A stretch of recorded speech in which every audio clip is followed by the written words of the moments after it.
আসসালামু আলাইকুম সম্মানিত ভিউয়ার্স, আপনারা দেখতে পাচ্ছেন একটি ট্রাক নিয়ন্ত্রণ হারিয়ে খাদে পড়ে গেছে। এটি হচ্ছে গোপালগঞ্জ জেলার কাশিয়ানী থানায় ভাঙ্গা মাওয়া মহাসড়কের পাশে।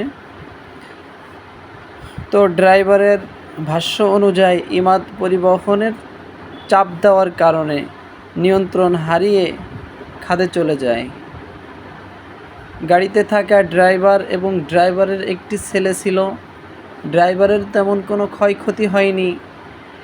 ড্রাইভারের ছেলে ছিল 10 থেকে 12 বছর বয়স। সে কিছুটা চাপ খাইছে, একটু আহত হয়েছে।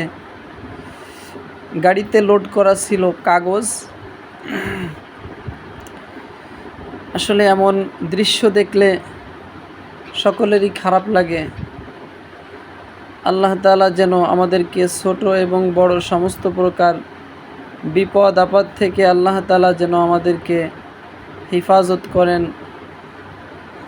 আর আমরা যখনই চলাফেরা করি আমাদের প্রত্যেকেরই উচিত সচেতনতার সাথে চলাফেরা করা, কারণ বিপদ কার কখন আসে